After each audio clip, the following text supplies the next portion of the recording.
work for it, ride for it. I'ma organize for it, stay up in the night and in the morning I'ma rise for it, heart for it, mind for it, ears for it, eyes for it, peace and a place on this earth for me and mine for it, work for it, ride for it. I'ma organize for it, stay up in the night and in the morning I'ma rise for it, heart for it, mind for it, ears for it, eyes for it, peace and a place on this earth for me and mine for it.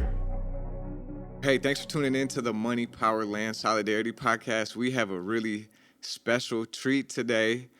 Usually our podcast, we're talking about political issues in the Twin Cities, but from the jump, one of the things that we always wanted to do was also lift up the geniuses from the Twin Cities, the working class heroes, the artists. So we are super lucky to be joined by a really powerful dynamic in the Twin Cities, in the global hip hop community, and two of my favorite artists who just dropped a project, Gemini, last Friday. Hey, so they came on to join us. So I want to say welcome to the Lioness and Loco Beats. Thanks for joining us. Appreciate it. Thanks for having us, bro. Hell yeah, definitely. I think one way to start, Shauna, Lioness, could you talk about North Minneapolis and growing up in the Twin Cities? And, when you think about North Minneapolis, what are the words that come to mind? And how does, Minneapolis inspire you in your creative process? North Minneapolis is home. North Minneapolis is where I have spent the majority of my life. And so it's community, it's the crib, it's love here. It's nothing but love here. I still reside in North Minneapolis. If I ever bounce around and go, to different spaces, I always end up back here. So I think of love. Hell yeah. As far as my artistry, it's developed me as an individual. So me as an individual is me as an artist as well. So it's hand in hand. So that definitely Northside helped shape me. Hell yeah. Period. Hell yeah. Hell yeah. How about you, Loco? I know you as being from St. Paul. Are you from St. Paul? Yeah. Okay. And talk about St. Paul. What does St. Paul mean to you? We just did our first show where we zoomed in on a St. Paul issue a couple weeks ago. So we've had more conversation around St. Paul lately. So, same question to you. What does St. Paul represent to you? Like Sean said, it's just home. You know what I'm saying? I've been in St. Paul all my life.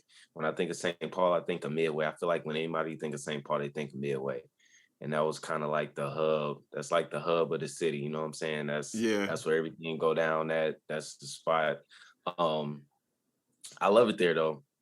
You got your east side, the west side, Frogtown. I grew up in Frogtown. Okay. Mainly. But it's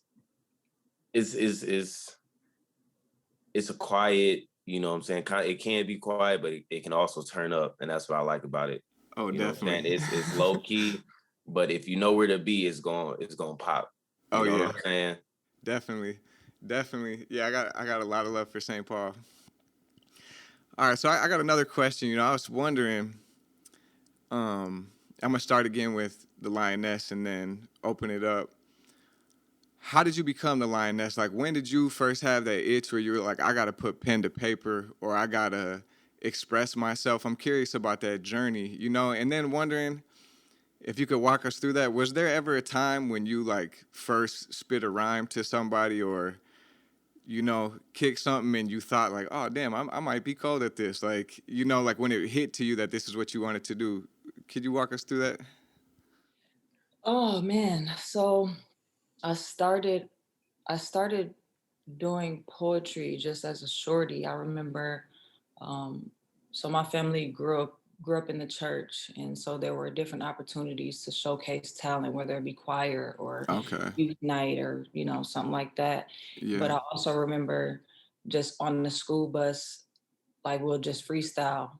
Now freestyling ain't necessarily my thing, but you just had to jump in the fire, Yeah. So like that.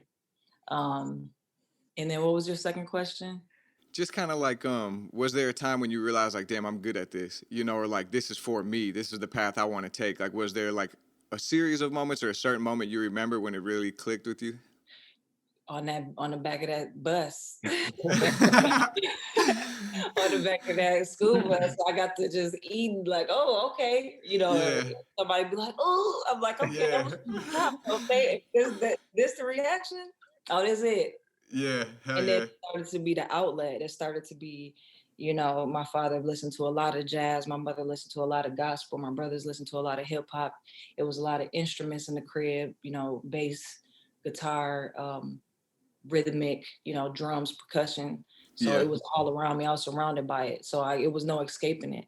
And then wow, it then started to be a release and just an outlet for me to be able to, get my bars off on things like if I'm not necessarily speaking out, you know, just individually, just like right, speaking my piece, I would be able to, speak out in my music. So hell yeah, hell yeah.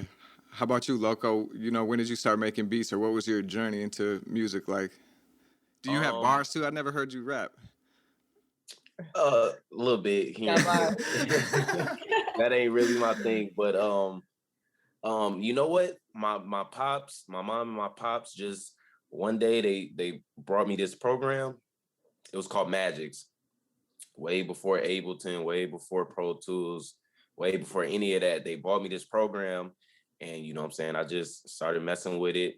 And then I had homies, and the homies they would rap on them, and then they would be like, "Hey, Tonio, go ahead, make another one. I want to do this, I want to do that. Can you do this? Can you do?" Hell So I yeah, just kept doing it, kept building on it, and just got to a point where it's just like that's just what I do, and it became second nature. And then once I get in my zone, I got, what I'm saying, I'm in the studio, tune everything out. That's just the space, what I'm saying? Don't nothing else exist yeah, outside of the studio at that point, what I'm saying? It just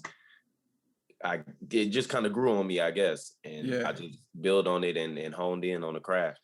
Hell yeah. Hell yeah. Well, the world is lucky that both of y'all went in that direction. How did y'all two come together? You know what I'm saying? Like, was it, I know on Loco, you got a couple beats on your last album, Lioness, Greater Vision. And curious, like, how did you two first come together? And then what was the process like to decide to make a whole album together? You know what I'm saying? Like, this project is just you two working together, which gives it like a really consistent feel. How did this duo come about? We met through a mutual friend. And we're not gonna get into it, but we met through a mutual friend, and he kind of not in the picture anymore, but we always stay connected. You know what I'm saying? Yeah. Since the day we met, it was love, it was always respect. Yeah. And you know what I'm saying? We both do music, so I think a unconscious decision on both ends. Like, okay, she got bars, he got Yeah, fire, so you know what I'm saying? It only makes sense to work together.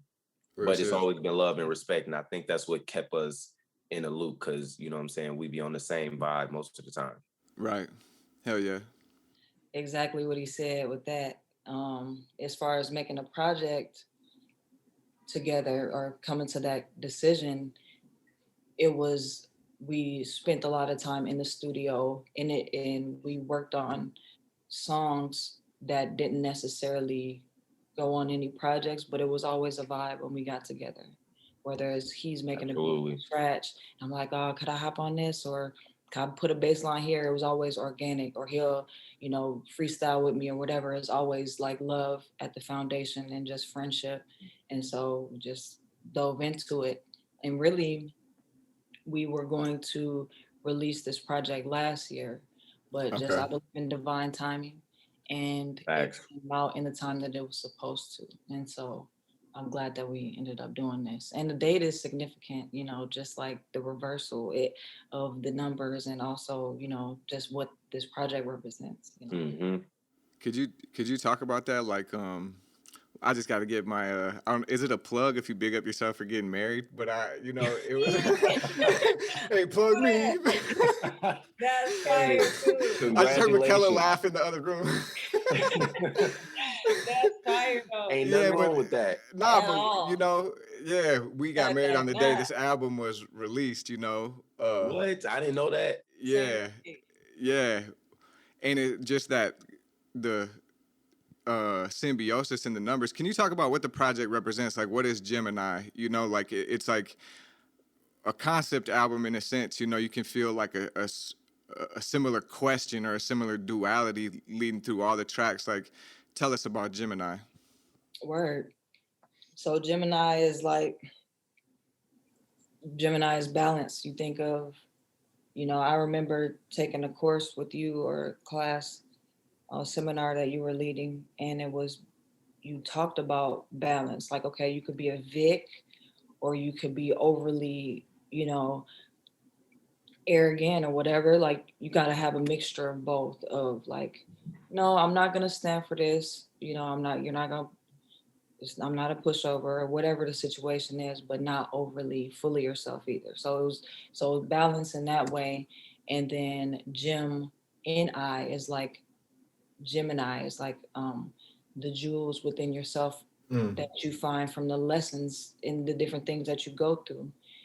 It's also like choosing that you don't have to choose the higher road all the time, but it's like, okay, I'm not on the same frequency as this, that all these distractions, different things going on. So it's so many different meanings. And then I is like that guy within you, that presence, that I Hell am, yeah. that's unshakable and unmovable, that no one can touch, that chi, you know what I'm saying? Hell yeah. So it's so many different things that it means to me. And so like I started with that because that's just like, that's me. Okay, you thought you played me? No, I'm that, and then that the second half of that is like, am I? That's like that Yeah. self-doubt kicks in, like, damn, am I? Yeah, I don't know, so Yeah. like that, you know. Yeah, that really resonated with me. Or just when I'm that first title track, that I am to MI, that's like, it's a profound way to think, because it's like acknowledging like we create ourselves. You know what I'm saying? And we have the power of self determination. We all have that power of God inside of us. But then at the same token, you only can access that if you're willing to ask the question, "Am I?" And you're willing to like wrestle with the times when you fall short of it. And it's just like it's been a year of a lot of change and growth for me, but I bet you a lot of people, the circumstances that we're faced with, everybody's having to deal with a lot of struggle. And I think like that question is just like a really powerful one. Did you have any how about for you on the music and Loco, like, like what does Gemini represent to you? Well, I just wanted to touch on what you were saying. Like, it's the last year, you know what I'm saying? It was a lot going on, a lot of changes, and I feel like the album for me, it I don't know how to say this, but it it came out like we trusted the process, you know what I'm saying? And a lot of times when we went to the studio, we linked up. Like you said, it was balanced. We would link up sometimes and not even, you know what I'm saying, necessarily um we would just talk, you know what I'm saying? I go Right, through right. shit, she go through shit, and it was a balance, you know what I'm saying? We had to come together, find that balance, chop it up, get shit off our chest, and then the next session, we bring in heat, you know what I'm Yeah. saying? We had to get the bullshit out the way to get to the music, and we just trusted the process, and every step away, things just kind of aligned and came together, and that's what I love about it. That's what it meant to me. It was just Real trusting the shit. process. Hell yeah. Hell yeah. That's beautiful. I know like, some I've experienced with both of you, or, I feel like I'm a part of an artistic community with you both. And it's just knowing that the path that we're on is bigger than like just making songs. Like you go in there and it might not be the time to make a song, but it's like supporting each other on the spiritual work and the self work that ends up coming out when you put pen to paper or you start making the beats. I'm curious, like, I wanted to ask about that, more about the studio sessions. Like, how did these songs come out? Like, was it sometimes, like Shauna, did you have the bars first and you came and Loco, you took the inspiration from that, or were you coming Loco with musical ideas that Shauna you would go and run with, or how did these songs come about? I'm interested too as a writer, Shauna, like what your writing process was like during this period. Ha. So I'll say both and. Yeah, There were Gemini. some, right, right, both. But no. So it was like sometimes he'll come with a beat and I'll be like, okay, all right, okay, I can't go. I gotta go hard. It Yeah, was some sessions I was closed off. It was some sessions like I can't get in it. It was some sessions where I had to spend by myself. There were some sessions where Loke would build from the beginning, from the bass line to the keys to everything, you know. So it was just a combination of so many different processes. I went live a couple of days ago with Vans, which is he mixed and mastered the whole project. But someone had asked me that around the creative process. There were some times where I would write with the pen and the pad. Sometimes I would write on my phone. Sometimes I would just go off the top, and it would be improvisation. It would be, you know, us bouncing ideas, or I'll take some bars and put it on another song, and Loco would be like, "Nah, just go back to the one it was." Like, for real, like. So I tried to switch it up, and it was just like, "Nah, we're gonna keep it how we had it and stop trying to throw too much sauce on it." So it was a lot of different ways. Real shit. I answered the question. No, you definitely did. All right. It was definitely a process. Like I said, we had to trust the process. We had to trust each other. It got to a certain point, right? We would come to the studio, or I would come to the studio, and we would link up and we would work on something. And Shauna would kind of, some days she was in her box. Yeah. And so I'm like, okay, today ain't the day. But we got the beat. She know what she's doing. We call them skeletons. Skeleton. She got the skeleton. She knows what she want to do with it, but it's just not coming right now. So let me step back. I did my part. I'm gonna trust her, let her do her part. And then when I come back around next time, she play it for me. She like, okay, this is what I did. And I'll be oh, okay, bet. Yeah. I ain't gonna question it no more. I know the process. I know where we at with it. I know how this works now. Sam was very patient with me, man. Sheesh. I could be moody sometimes, like just to be 100. I was moody, throughout the process, but also I was working through a lot. So yeah, I don't know. It might be a poet type of thing, because I know, like, the people who are close to me in my life know sometimes it's like, bro, you don't even want to be in the same room. I won't say anything, but I just have like a energy coming off of me, and it's like what I think the reason why I got into writing and expressing is partly to deal with that. Like, I feel the world really intensely, and it's like, yeah, sometimes you just need solitude, or yeah. And ain't nothing wrong with that. Oh, hell no. Right. One of the things I wanted to ask you both about, like, each song is at least two songs in a sense. You know what I'm saying? There's like this dual nature, the dual title, and then there's like a beat switch and a switch. And one of the real standout moments of the album to me is the transition on Highs Lows. Like, when Lows comes on, I remember the first time playing it through, I was in the other room, and that just stopped me. So I was curious, like, how those came together, like Loco, like, like, are those different songs that y'all ended up then snipping together after the process, or how were you able to, like, make a process that has those transitions like that? You know what? Like I said, I just trusted her in the process. You know what I'm saying? We had countless sessions, and Shauna just be like, I like this one, I like that one, and I'm gonna mash this and that together. And I was just go crazy, you know what I'm saying? And I let her do her thing and just trusted the process. And I'll be just as surprised sometimes as everybody else. You know what I'm saying? I ain't gonna lie to you. Hey, As far, yeah. What were you about to say? No, go ahead. No, it just took a lot of experimenting. Honestly, Loco pushed me to experiment. Even on the lows, I went up a pitch in my voice, like, you ain't with the shit, you a lick. I had to turn it up. But that's fire. That's like my favorite joint on there. Hey, what'd you say? Posting on the gram with but won't shoot shit. Use a bitch. What are you doing? You have Crocs on. Straight up. But the fact that you did that took it to another level.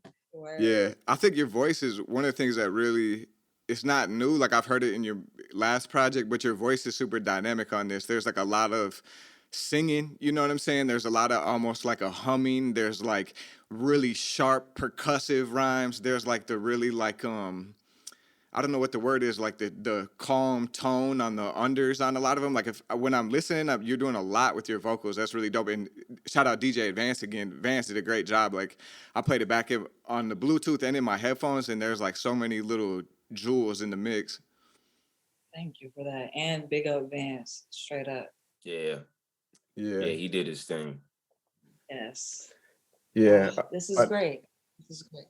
One of the other things me and McKellar were listening back this morning, and both of us, what stood out was the rhymes about love on Fight Flight, like on the fight on the beginning part. Those are beautiful. Like I don't know if you want to respond to those or what. What, talk about that song a little bit.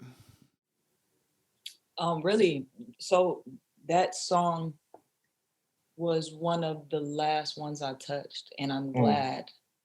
Talk about it. This guy, no, he gonna put me on blast. But no, it was one of the last songs I touched. It had a whole different version of the song. Oh shit.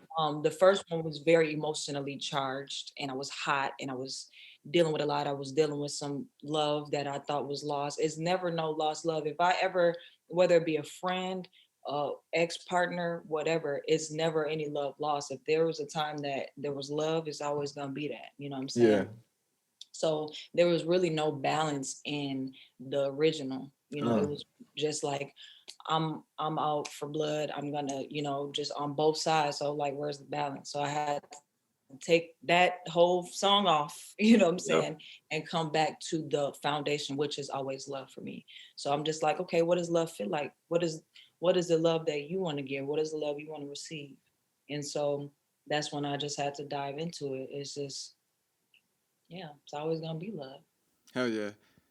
Yeah, no, it touches like a really good chord in the heart. Like that's like you said, you could tell there's love in it. Yeah. Word up. Thank y'all. Yeah, that's one of the ones that surprised me because, like she said, it was a whole nother song, and I like the original version, but like she said, it was emotionally charged. You know what I'm saying?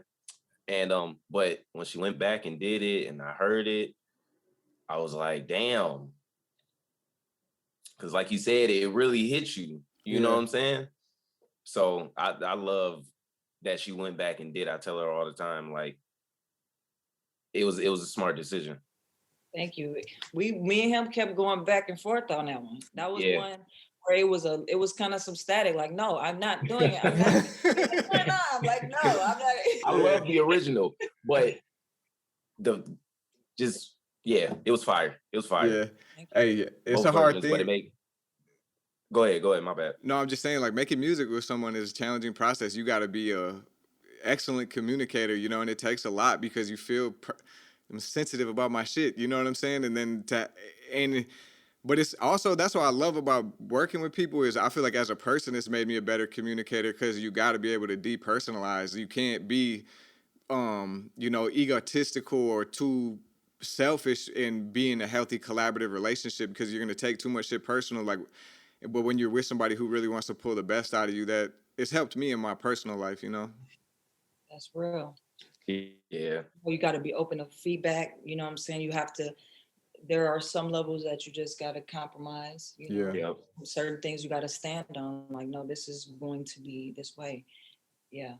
Absolutely. Another huge standout moment I say of the project is just when Respond React comes on. Is it Respond React or Respond React? That's like automatic gas face. Like that beat comes in so hard and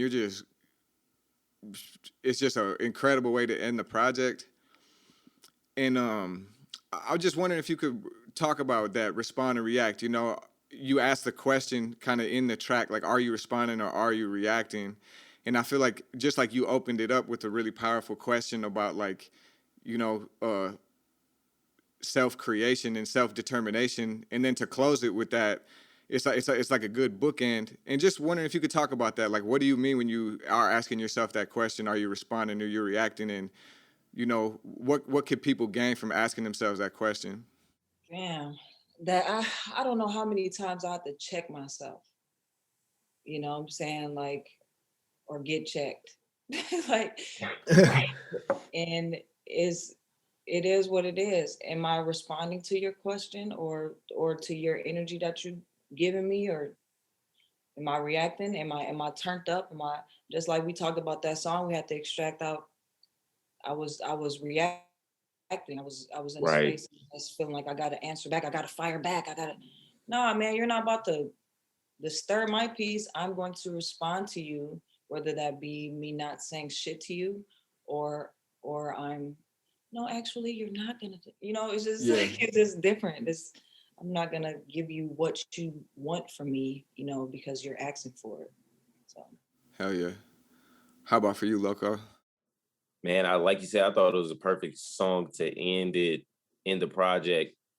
Um, it's the only song that's really hype, you know what I'm saying, kind of upbeat. And Yeah. like you said, it's gas face, it gets you in that mode, it take you there, and it really represents what the song is about. You know what I'm saying? The song from the lyrics to the beat, everything just kind of mashed together makes a perfect mixture for what the song is about. You know what I'm saying?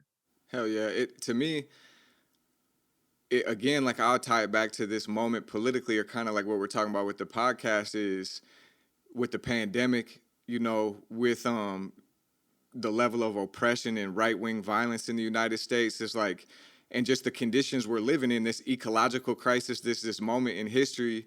You could be a reactionary and you could respond out of fear and just let your buttons get pressed. And that's a way that we've seen that happen over this last year. I think like people empowered pressing buttons, or we could respond in a revolutionary fashion. You know what I'm saying? We could organize ourselves. We could put forward a vision that we want for ourselves, and we could start to take steps that we know are in our own collective self-interest, not just responding to whatever the news is saying or picking between the two dummies they give us. It's like actually having that composure. That's like to me, the only way to move forward. It's like this pandemic, it is what it is, and we got to see the opportunities in it and like really. So to me, that's why that last one, it's like an anthem. You know what I'm saying?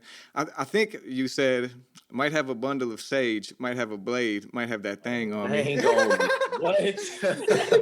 you never know. Okay. Never know. Yeah. That's how we opened it up. Do you want peace or violence? Like, Right. And it's so many gems in the whole project, but in that song, it's so many gems, and I think it like transcends us and the album, the project, because you can really take shit from it and apply it to you know what I'm saying, life, your everyday life. Hell You know what yeah. I'm saying? Respond or react. You gonna let somebody take you there, or you gonna, you know what I'm saying, respond how you should and keep your energy, keep your peace. Hell yeah.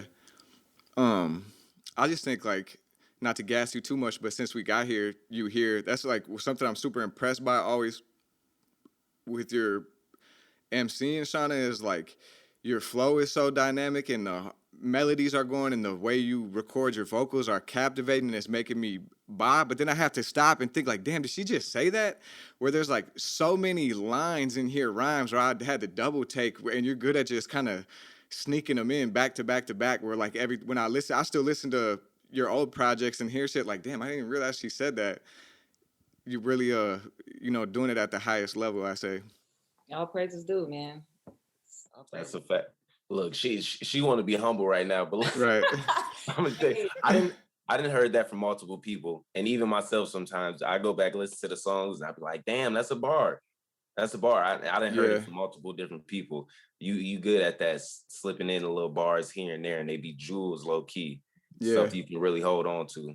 Nah, and I got to give it up to you too, Loco, because the sound matches the bars. It matches the energy. Like that's one thing. Like I think everybody talks about who listens to hip hop. It's like not to put anything in a category, but when there's music with substance, it's got to sound as good as the energy and as good as the lyrics. You know what I'm saying? And this shit slaps. It's like the project is so dope. I'm so impressed with the transitions, and it's like the more I play it, the more I love it. So it's like y'all are a great combo.